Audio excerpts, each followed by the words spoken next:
Alhamdulillah Ibu, dukungan dari kepala sekolah serta dewan guru lainnya sangat baik kepada saya, bahkan mereka memotivasi saya untuk menjadi guru penggerak yang akan menggerakkan sekolah ini. Apa bentuk dukungan yang mereka berikan? Mereka memberikan waktu buat saya untuk mengembangkan diri, ruang untuk berkolaborasi dengan yang lainnya. Bahkan kepala sekolah memberi saya bagaimana Bu Esi bisa meningkatkan kompetensi dirinya, memberikan fasilitas, sarana dan prasarana dalam program PGP saat ini. Untuk rekan sejawat selalu memberikan support kepada saya untuk mengikuti PGP yang sedang saya jalankan pada saat ini. Mereka juga banyak membantu ketika saya membuat video-video pembelajaran. Apa tantangan yang Ibu hadapi dalam menjalani pendidikan guru penggerak di lingkungan sekolah? Tantangannya adalah satu, waktu. Dua, bagaimana kolaborasi mengumpulkan orang-orang dalam jumlah yang cukup banyak.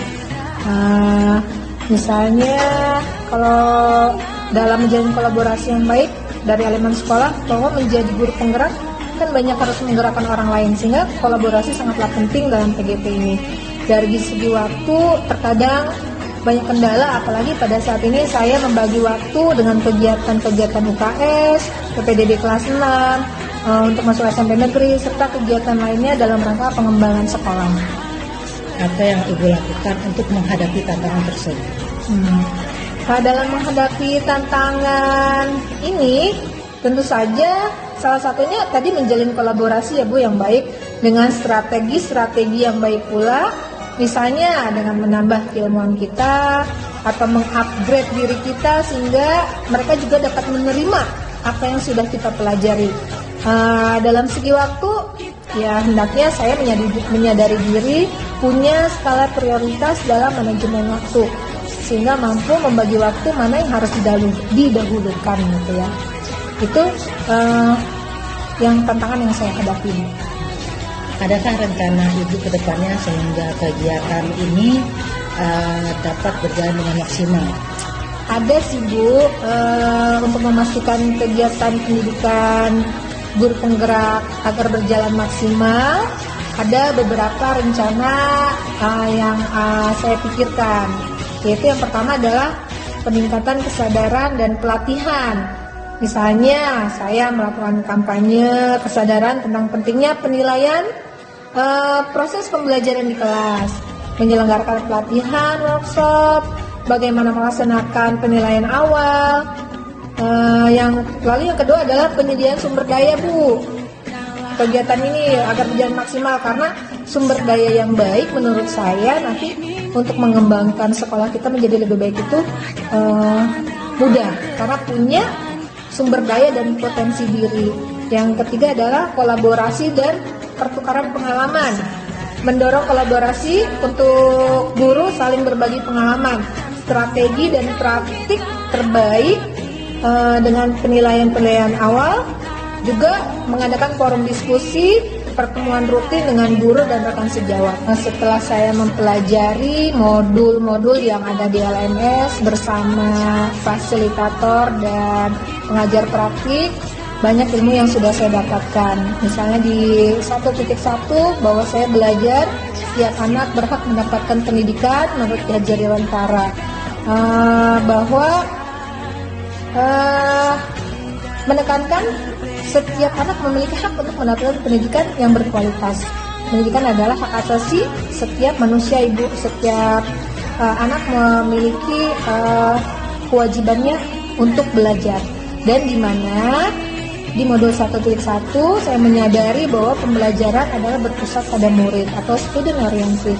Pendekatan di mana siswa ditempatkan di pusat proses pembelajaran mereka.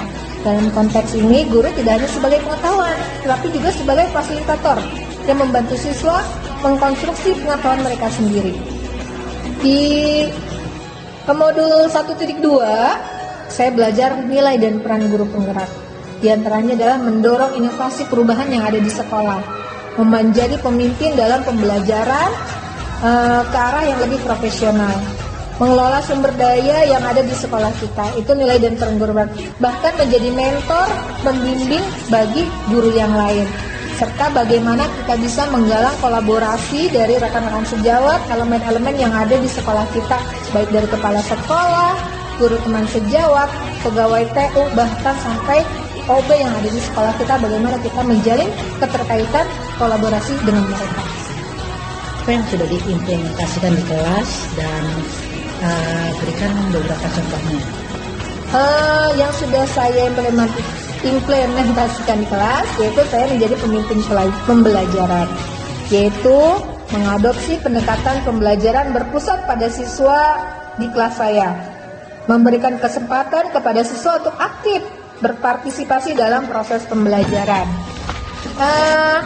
Mereka untuk rekan-rekan guru, kalau di kelas menjadi pemimpin pembelajaran ya Bu. Terus bagaimana mengelola pembelajaran di dalam kelas secara inovatif, kreatif, dan menyenangkan. Bahwa sebagai guru penggerak memimpin proyek-proyek sekolah yang di kelas yang aktif, ya, dengan misalnya memberikan pembelajaran secara project based learning dengan metode-metode yang inovatif, dengan masalah-masalah berbasis masalah, juga program-program tambahan kelas, misalnya dengan program literasi yang kita adakan sebelum pembelajaran, itu 15 menit sebelum pembelajaran kita mengadakan literasi di kelas. Atau kita juga melakukan kolaborasi dengan siswa Bu, misalnya dalam membuat proyek-proyek pembelajaran. Misalnya kita membuat rancangan gerhana bulan, kita membuat ekoprint yang nanti merupakan menghasilkan produk dari siswa itu sendiri. Itu adalah salah satu peran yang diimplementasikan saya di kelas. Apakah terjadi perubahan terhadap murid di kelas tersebut? Menurut saya iya Bu, sangat terjadi perubahan ketika kita sudah melakukan dari modul 1.1, 1.2 ini, 1.3 ini, yaitu misalnya dengan peningkatan keterlibatan siswa. Siswa lebih terlibat lagi dalam proses pembelajaran, jadi lebih interaktif, partisipatif, serta diskusi kelompok yang sangat menyenangkan. Bahkan proyek berbasis masalah dan pembelajaran berbasis permainan. Ya, ini untuk meningkatkan keterlibatan dan partisipasi aktivitas Bu dalam proses pembelajaran. Juga dalam perubahan ini saya melihat bahkan proses pembelajaran sudah lebih banyak berpusat pada murid. Dengan visi guru penggerak tadi, saya fokus pembelajaran beralih dari pengajaran yang berpusat pada guru, sekarang sudah berpusat pada murid, di mana saya lebih berperan sebagai fasilitator yang membantu siswa menemukan dan mengembangkan pengetahuan mereka sendiri. Ini mendukung pembelajaran yang lebih bermakna bagi siswa. Juga perubahannya adalah pengembangan diri ya Bu, pengembangan keterampilan. Pada saat ini kita harus nggak boleh gaptek kan Bu dengan kemajuan digitalisasi yang ada, maka berpikir secara kritis, kreativitas, komunikasi, dan kolaborasi itu sangat diperlukan dalam mewujudkan pengembangan keterampilan abad 21 yang berpusat pada murid. Juga peningkatan motivasi dan semangat belajar siswa sekarang lebih meningkat, dan pembelajaran yang lebih menyenangkan. Artinya itu perubahan-perubahan yang ada pada saat ini yang saya rasakan. Bagaimana respon murid-murid terhadap perubahan yang dilakukan ini? Ya, murid-murid sangat senang Bu, karena mereka bisa mengeksplor sendiri kegiatannya, terus menghasilkan produknya sendiri, mereka bisa berdiskusi, mereka merasakan senang dengan perubahan-perubahan yang ada. Walaupun sebenarnya saya sendiri harus masih meningkatkan kompetensi saya, tetapi selama ini setelah mempelajari di guru penggerak ini, banyak perubahan yang terjadi pada murid saya. Nah, murid sangat senang ya? Iya, murid senang karena kita juga mendalami dunia mereka. Mereka kan masa remaja, jadi bagaimana mendalami dunia mereka kan jadi lebih dekat dengan mereka. Bagaimana perasaan Bu Esi ketika sudah menerapkan modul 1T1, 1T2, 1T3 di kelas? Satu, mempunyai rasa kepuasan diri. Kadang kita belajar modul ini meningkatkan kompetensi kita menjadi lebih profesional. Kebutuhan individu siswa, melihat peningkatan dalam pemahaman mereka, memberikan rasa pencapaian profesional yang tinggi untuk saya. Yang kedua adalah hubungan dengan siswa makin meningkat. Karena kita pembelajarannya berpusat pada siswa, maka hubungan yang positif pun bertambah dengan siswa, kedekatan kita kepada siswa. Itu ini sih perasaan saya mendapatkan modul 1.1 ini sampai 1.3, dan saya mengetahui bagaimana merumuskan cita-cita Ki Hajar Dewantara dari visi guru penggerak ini, nilai dan peran guru penggerak yang saya terapkan di kelas maupun di sekolah bersama murid, rekan sejawat ataupun kepala sekolah. Apa yang sudah baik ataupun perlu diperbaiki dalam perubahan tersebut untuk kedepannya? Menurut saya yang sudah baik tadi pendekatan pembelajaran yang berpusat pada siswa, yaitu dengan menerapkan metode pembelajaran yang berfokus pada kebutuhan dan potensi anak, seperti yang tadi pembelajaran berdiferensiasi dan yang tadi juga berdasarkan berbasis proyek. Bahwa pembelajaran tadi juga dengan menerapkan berdasarkan kodrat alam dan kodratnya zaman siswa. Yang sudah baik juga penggunaan teknologi dalam pembelajaran, bahwa memang di abad 21 ini, di abad 005 ya Bu ya, kita harus sudah tidak kalah dengan dunia digitalisasi yang dipegang oleh anak-anak. Kita tidak boleh gaptek istilahnya dengan anak yang lain. Mereka sudah lebih maju, kita juga harus mengikuti maju. Penggunaan teknologi yang efektif itu mendukung proses pembelajaran mengajar kita. Misalnya dengan alat kolaborasi digital ya Bu, misalnya ada Quizizz, ada Word Wall, itu kan penggunaan teknologi dalam pembelajaran yang membuat pembelajaran itu jadi aktif, kreatif, menyenangkan, dan anak-anak murid itu suka dengan hal itu. Praktisi komunitas sekolah, saya sudah menjadi ketua komunitas belajar, ketua pembina UKS di sekolah, pemegang program Adiwiyata, serta pengembangan sekolah lain, misalnya menjadi pemimpin koordinator e-coding, kegiatan-kegiatan yang pengembangan di sekolah. Bagaimana dengan di sekolah sendiri ya? Karena Bu Esi sudah menjadi ketua dari komunitas tersebut ya di sekolah ya. Apakah mendapatkan dukungan dari awal ketika merintis? Iya, dapat dukungan dari sekolah, bahkan mereka memang membuat prakarsa agar saya mengembangkan kegiatan di sekolah ini. Jadi teman-teman kepala sekolah sudah memberikan ruang kepada saya untuk mengembangkan komunitas belajar yang sudah terbentuk. Begitu Bu. Apa tantangan selama penerapan komunikasi di sekolah Ibu mengajar? Tantangannya apa?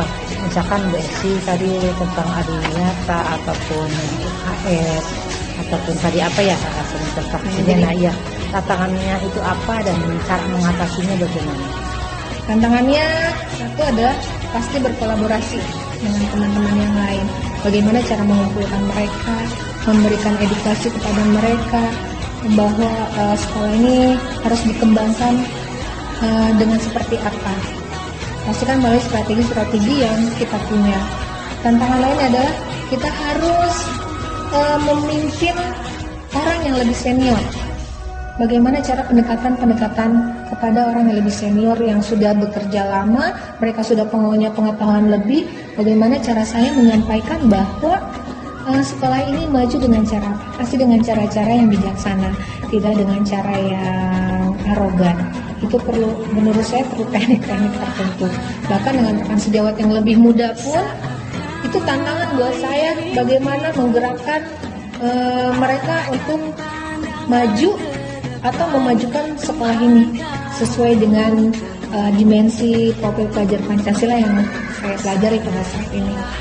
Apa hal yang menarik yang menjadi pembelajaran pada saat merintis komunitas praktisi itu? Pertama adalah kita punya tujuan. Tujuan dari dibentuknya praktisi komunitas itu apa? Terus kita buat siapa saja petugas yang ada di situ. Terus kita punya jadwal kita buat bisa secara jangka pendek atau jangka panjang. Itu dari praktisi komunitas yang kita buat. Lalu dari situ kita bisa mengembangkan potensi-potensi yang kita punya, potensi baik diri saya sendiri maupun mengembangkan potensi rekan sejawat. Atau kita bisa mendapatkan sertifikat dari kegiatan yang sudah kita lakukan dari komunitas belajar yang kita bentuk. Itu yang menjadi hal menarik. Iya.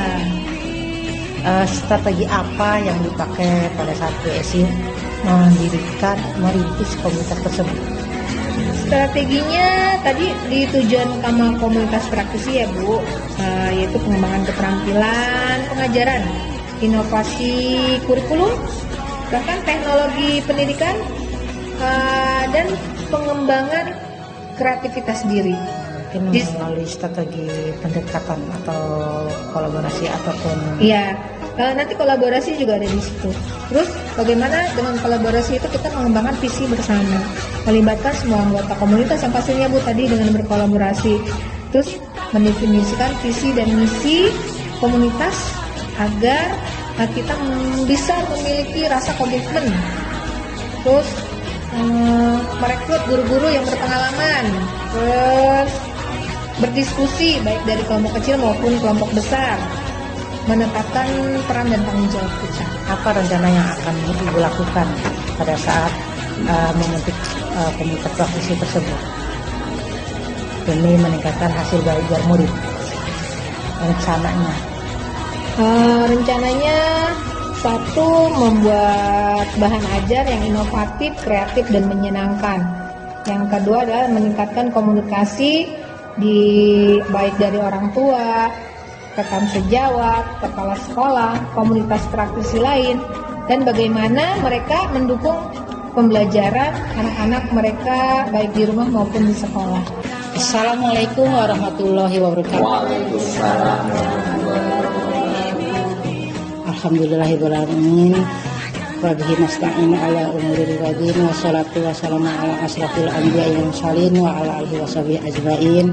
Rabbi sholli sadri wa yassir amri wahlul 'uqdatam min lisani yafqahu qawli. Puji syukur kami panjatkan kehadirat Allah Subhanahu wa taala yang mana telah memberikan rahmat hidayat inayahnya kepada kita semua, di mana kita dapat berkumpul kembali dalam aktivitas penampilan individu, program guru penggerak. Salawat serta salam tercurah pada junjungan Nabi besar Nabi Muhammad. Semoga kita semua keluarganya, para sahabatnya mendapat syafaat hingga yaumil akhir. Amin. Bapak Ibu, pada siang hari ini kita berkumpul. Ini yang kedua kalinya pendampingan individu. Pendampingan individu ini judulnya yaitu visi dan prakarsa dengan sekolah. Di mana BSI ini belajar tentang membuat visi. Tentunya tiap sekolah itu sudah membuat visi. Masukannya untuk melengkapi visi tersebut, semoga kedepannya ada perubahan dalam mewujudkan cita-cita sekolah di SD Serangga. Tujuan dari visi tersebut yaitu mendiskusikan cita-cita warga sekolah terhadap murid di masa yang akan datang. Sebelum nanti dilakukan diskusi, kita sampaikan dari kepala sekolah, Bapak Sekolah, dan sambutan. Bismillah, assalamualaikum warahmatullahi wabarakatuh. Alhamdulillah wa syukurillah Allahumma salli wa sallim ala sayyidina Muhammadin wa ala alihi wa sahbihi wa mawala. Yang terhormat Ibu pengajar praktik guru penggerak angkatan ke 10 ya, Ibu Meti. Yang terhormat calon guru penggerak PGP, mudah-mudahan sehat, mudah-mudahan lulus. Lesti Rahmawati, kemudian teman-teman guru yang hebat, yang luar biasa. Puji dan syukur kita panjatkan hadir semoga juga salawat dan salam Rasulullah SAW, sahabatnya, keluarganya, dan kita mudah-mudahan juga mendapat keselamatan dan kesejahteraan. Bapak Ibu sekalian, sebenarnya kegiatan guru penggerak ini kalau sungguh-sungguh kita ikuti, kalau sungguh-sungguh akan memberi manfaat, ya, pengetahuan baru, keterampilan baru, hal-hal yang baru, ya, yang saya sendiri pernah mengalami dan adalah mengisi sekali, menginspirasi sekali, mengisi kekosongan kita kepada pemahaman yang sebenarnya pemahaman itu sudah ada lama, cuma kita ketika digali dan disajikan sebagai suatu model baru itu telah terasa bahwa ini ternyata memang luar biasa. Bagaimana nanti kita, ya, bagaimana Ibu pasti bersama pendamping memiliki akan menyajikan bersama hal yang baru. Ya, rasa perubahan itu, rasa perubahan ini selama sampai ke beberapa langkah yang akan disampaikan sebagai dimana nanti Bapak Ibu di materi ini berarti akan menggali potensi kita, potensi sekolah untuk membangun visi, ya, kemudian akan diselaraskan dengan visi sekolah. Kalau nanti kalian atau teman-teman guru berkenan, kita gunakan juga visi yang dibangun bersama, nanti juga akan dikaitkan dengan profil pelajaran student, dimensi profil pelajaran yang 6 itu. Nah, jadi jangan sampai ini berarti hanya retorika, ngabisin waktu, tapi Bapak Ibu silahkan nampakkan waktu untuk menggali pengetahuan. Siapa tahu nanti di angkatan berikutnya adalah Bapak Ibu yang jadi guru. Itu saja ya Bu, semuanya saya lebih kurang, mohon maaf. Yang tadi warahmatullahi wabarakatuh. Assalamualaikum warahmatullahi wabarakatuh. Waalaikumsalam. Baik Bapak Ibu, untuk melanjutkan diskusi di siang hari ini, saya menyampaikan beberapa susunan, yaitu yang pertama pengantar tujuan diskusi. Yaitu yang tadi tujuan diskusi itu yaitu mendiskusikan cita-cita atau visi sekolah terhadap murid di masa yang akan mendatang. Yang kedua, merumuskan kalimat rumpang dan melihat visi sekolah. Boleh tahu apa visi SD Kerangan? Punya visi unggul dalam prestasi, beriman bertakwa dan sambil berkarakter, serta berwawasan peduli lingkungan. Itulah visinya SDN Kerangan. Yang ketiga, mengidentifikasi perilaku yang mencerminkan visi. Yang keempat itu mendiskusikan inisiatif perubahan yang dapat dilakukan di sekolah. Dan terakhir adalah penutup. Jadi di mana BS ini selama 2 bulan mengikuti program guru penggerak sudah belajar modul 1.1, yaitu filosofi pemikiran Ki Hajar Dewantara, di mana peserta didik itu kita jadi mengutamakan anak murid itu sebagai pusat, ya, sesuai kodrat alam dan kodrat zamannya. Pada saat ini misalkan yang dikembangkan apa, teknologi ataupun apanya seperti itu. Yang kedua, dari modul 1.2 itu nilai dan peran guru penggerak. Jadi guru penggerak pun harus bisa membuat komunitas di sekolahnya, ya, bersama guru-guru, rekan guru lainnya, harus bisa merangkul, harus berbagi praktik baik, di mana itu selalu berkolaborasi, memberikan positif, ya, positif akan perubahan yang akan diimpikan oleh sekolah tersebut. Dan Bu Esi ini adalah, ya, harus sosok yang benar-benar ditiru oleh semua warga di sini, agar di sini kalau misalnya kegiatannya tambah banyak, jadi nanti untuk membuat perubahan itu sangatlah bagus, ya, mudah, ya, seperti itu, ya. Seperti itu. Dan di modul 1.3 BSI sendiri belajar cara membuat visi.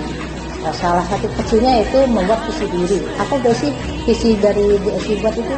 Unggul dalam prestasi, religius, mandiri, berpendidikan dan peduli lingkungan. Ya, ada kaitannya yang Bu Esi buat itu ada kaitannya dengan visi sekolah.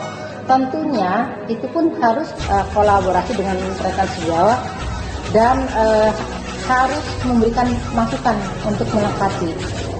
Di situ mengunggulkan prestasi ya. Berarti kita harus bekerja sama. Bagaimana siswa-siswi di sini harus banyak prestasi baik dalam akademik maupun non akademik seperti itu.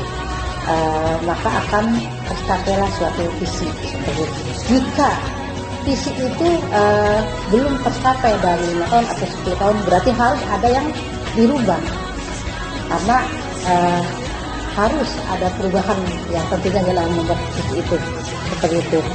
Kepada Bu Esi saya mohon penjelasannya selama mengikuti program guru penggerak. Silakan berbagi praktiknya diberikan kepada rekan sejawat. Terima kasih. Ya, terima kasih Bu Meti atas waktunya. Bismillahirrahmanirrahim. Assalamualaikum warahmatullahi wabarakatuh. Waalaikumsalam warahmatullahi wabarakatuh. Ya, alhamdulillahirrahmanirrahim. Wa bihi nasta'in wa la umuri dunya wa din wa ala alihi washabihi ajmain amma ba'du. Yang saya hormati kepala sekolah kita Bapak Jajang Hidayat SPD, yang saya hormati pula Ibu Meti Awalia ya Bu SPD sebagai pengajar praktik saya di calon guru penggerak ini. Teman-teman semua, rekan sejawat yang mudah-mudahan sampai saat ini masih semangat gak teman-teman? Alhamdulillah. Yang saya banggakan, yang saya cintai, dan yang ada bojokernya Pak Eko, terima kasih sudah hadir. Ya, salawat dan salam kita aturkan kepada junjungan kita Nabi besar Muhammad SAW. Mudah-mudahan kita juga mendapatkan syafaat dari beliau di akhir yaumil. CGP Angkatan 10 di sekolah ini Desa Gerangan, Kota Tangerang Selatan. Saya bersama Ibu Kiptiah sebagai fasilitator di selama pembelajaran daring dan Ibu Meti Awalia mendampingi saya belajar di LMS. Nah, berarti saya belajar ini berarti dua model antara daring dan luring. Daring itu bersama fasilitator dan Ibu Meti dan rekan-rekan sejawat lainnya, dan secara luring langsung dengan Ibu Meti. Di sini saya melakukan atau Bu Meti mengunjungi dalam pendampingan individu, diskusi, visi guru penggerak, dan prakarsa perubahan. Perlu teman-teman ketahui, bukan saya paling tahu, bukan saya paling bisa, tapi ini kita berdiskusi. Saya pun masih dalam tahap belajar, mudah-mudahan diskusi ini bermanfaat nantinya. Pertama kita belajar tentang filosofi Ki Hajar Dewantara. Apa sih filosofi Ki Hajar Dewantara yang saat ini digembar-gemborkan di kurikulum Merdeka? Ternyata di filosofi Ki Hajar Dewantara kita belajar bahwa menuntun segala kodrat yang ada pada anak-anak agar mereka dapat mencapai keselamatan dan kebahagiaan yang setinggi-tingginya baik sebagai manusia maupun sebagai anggota masyarakat, yaitu sesuai kodratnya, yaitu kodrat alam dan kodrat zaman. Apa maksud dari kodrat alam dan kodrat zaman? Bahwa kodrat alam, anak-anak hidup di lingkungannya pada saat ini, misalnya dia lingkungannya keranggan. Kita punya kearifan lokal, kacang sangrai, ada persawahan, ada perkebunan. Itu anak-anak kita ajak sesuai dengan kebudayaannya yang ada di lingkungan kita. Bagaimana mereka mencintai budayanya sendiri. Sedangkan secara kodrat zaman, bahwa tidak dipungkiri zaman sekarang adalah penggunaan teknologi digitalisasi. Maka dari itu guru harus mampu berinovasi, kreatif, inovatif dalam pembelajaran atau proses pembelajaran, tidak tertinggal dengan zamannya anak-anak sekarang. Itu yang maksud dengan filosofi Ki Hajar Dewantara sebagai kodrat alam dan kodrat zaman. Bagaimana dengan diri kita? Ternyata seorang pendidik merupakan contoh atau teladan untuk muridnya. Agar dapat pendidikan yang menuntut, maka seorang pendidik harus memahami dengan sepenuh hati dimensi-dimensi profil pelajar Pancasila. Dalam pertanyaan kita, apakah kita sudah teladan dengan murid kita, itulah jadi pertanyaan besar buat kita. Bagaimana menjadi teladan untuk mereka. Maka dari itu, filosofi Ki Hajar Dewantara mengajarkan kita seperti itu. Modul ini bagaimana memahami dengan sepenuh hati dimensi-dimensi profil pelajar Pancasila.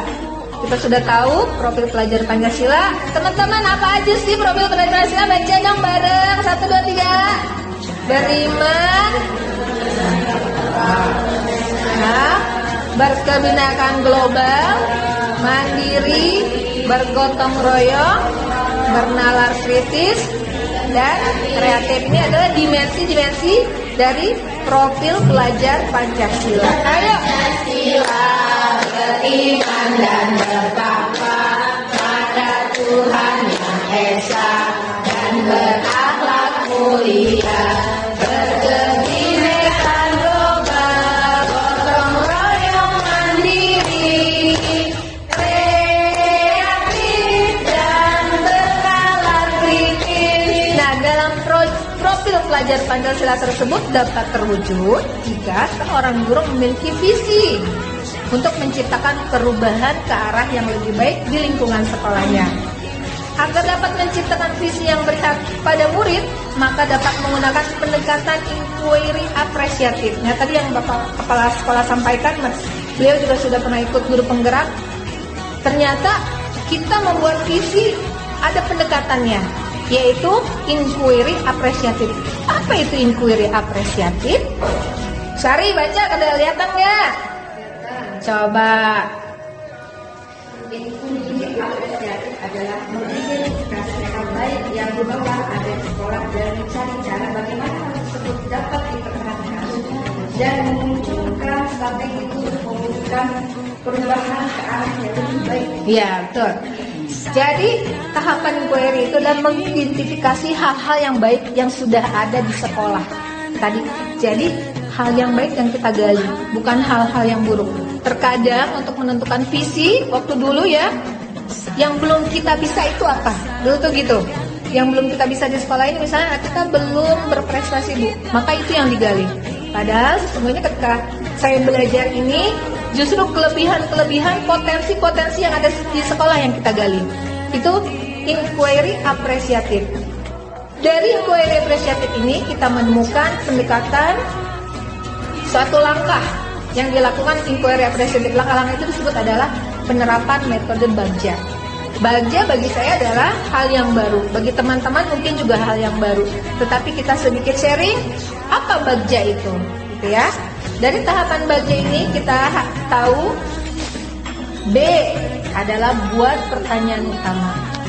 Berisi pertanyaan untuk menentukan arah penelusuran. A.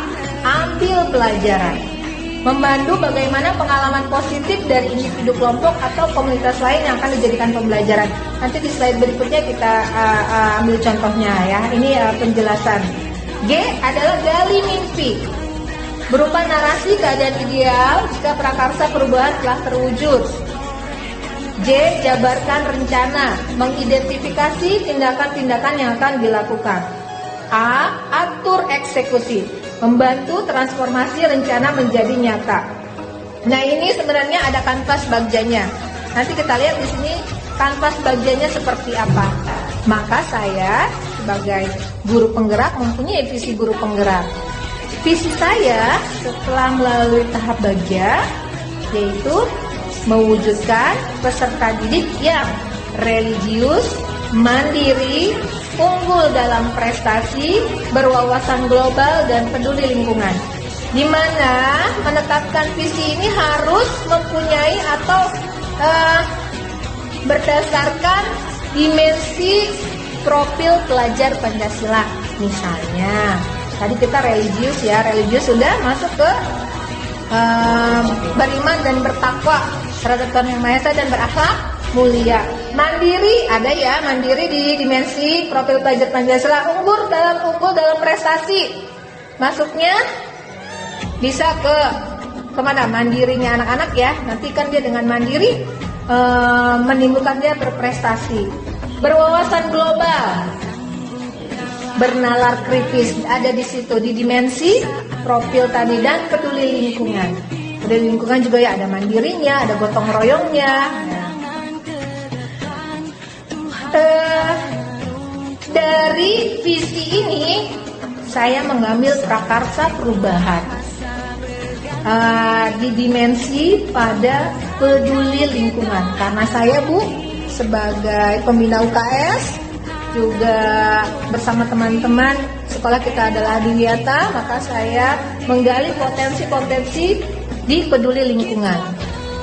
Jadi prakarsa perubahannya secara khusus yang saya ambil adalah menggali kreativitas siswa untuk mewujudkan sekolah ramah lingkungan. Ini saya sudah diskusikan pada waktu di ruang kolaborasi karena memang ini visi saya, jadi saya munculkan yang ini di peduli lingkungannya. Tahapan Bagja ini apa sih fungsinya? Memberikan manfaat seperti memperkuat keterlibatan peserta, memperdalam pemahaman mereka, dan membangun hubungan yang lebih baik antara individu dan tim kelompok. Ini fungsi dari tahapan Bagja. Nah ini Ibu, ini adalah kanvas Bagjanya, isi yang semuanya mengandung dimensi profil pelajar Pancasila.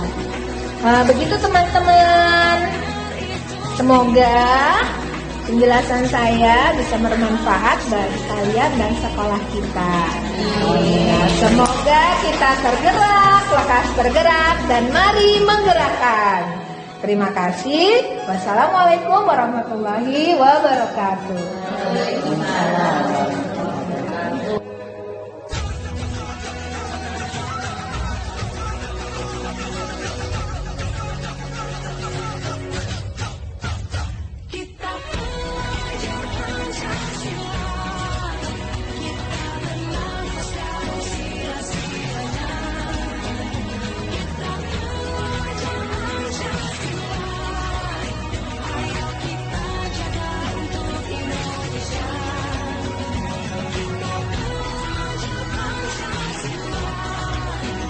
Inovasi.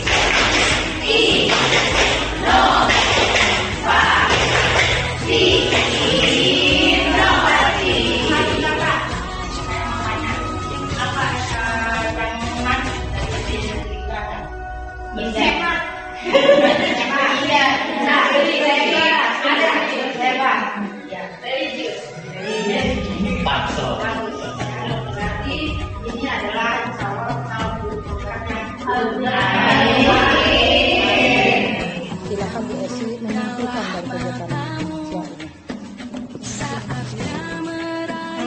teman-teman, kesimpulannya dari diskusi kita pada saat ini adalah satu, bagaimana kita melaksanakan proses pembelajaran yang memang berpusat pada murid, atau kita bisa bilang dalam tanda kutip menghamba pada murid.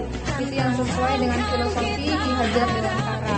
Yang kedua adalah bagaimana kita sebagai guru mempunyai nilai dan peran, karena saya di sini sebagai calon penggerak, nilai dan peran kita sebagai guru dalam proses pembelajaran kepada peserta didik kita.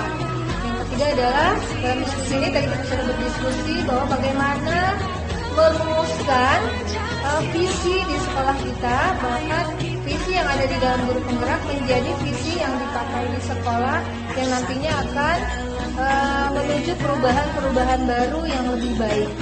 Itu kesimpulannya kita pada saat ini. Mudah-mudahan Ibu diskusi ini bisa bermanfaat bagi kita semua, menjadi sekolah kita menjadi yang lebih baik.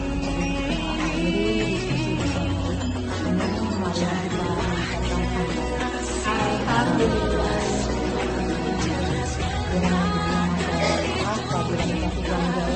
Assalamualaikum warahmatullahi wabarakatuh.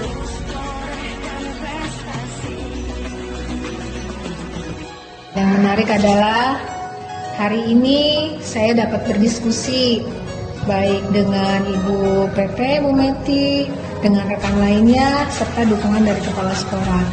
Hari ini pula saya mendapatkan ilmu bagaimana menggerakkan orang-orang untuk bisa bergerak juga seperti kita. Hari ini pula saya mendapatkan ilmu bahwa menjadi seorang guru penggerak bukan hanya pengetahuan, tapi membutuhkan suatu keterampilan mengupgrade pengetahuan kita sendiri, mengajak orang lain juga untuk meningkatkan kompetensinya. Nah, itu ilmu yang saya ambil pada saat ini.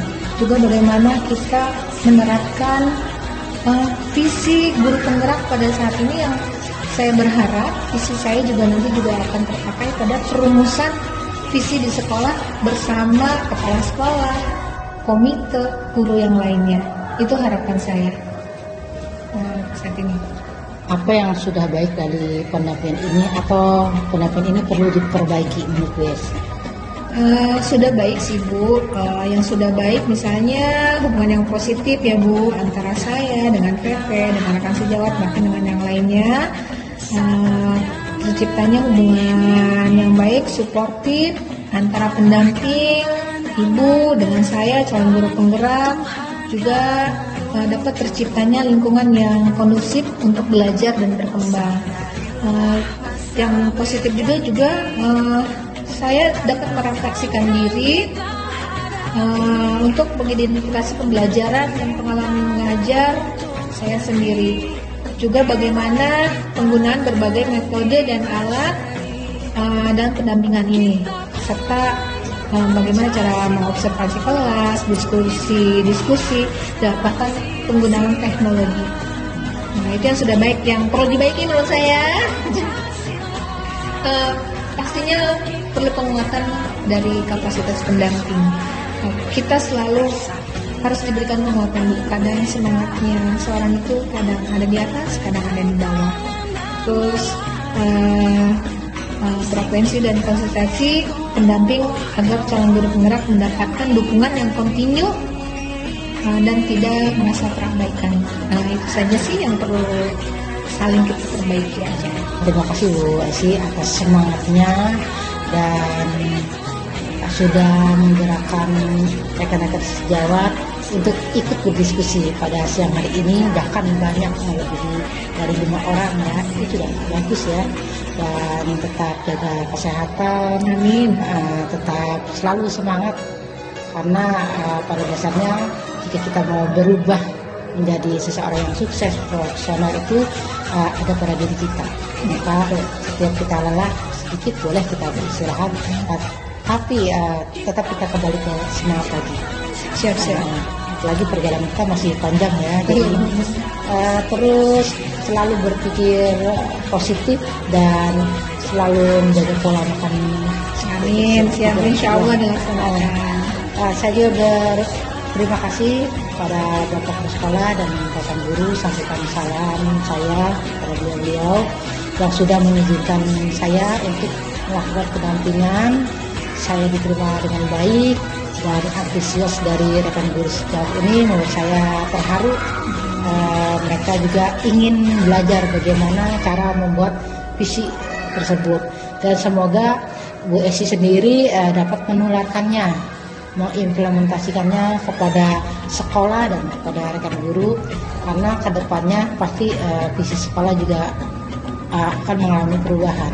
Dan pada saat mengalami perubahan, saya mohon dengan sangat ilmu dari Bu Esi berikannya kepada kepala sekolah dan rekan guru sejawat, dengan cara kolaborasi, bagaimana cara membuat visi dan mengirimkannya seperti itu. Ya, insya Allah melalui alur tadi, alur ikhtiar dan bagja, seperti itu. Semoga ilmunya sangat bermanfaat. Sekian dari saya. Selamat ya Bu Esi untuk pendampingan hari ini. Terima kasih Bu Esi. Kurang lebihnya saya mohon maaf. Wabillahi taufiq wal hidayah. Assalamualaikum warahmatullahi wabarakatuh. Waalaikumsalam warahmatullahi wabarakatuh.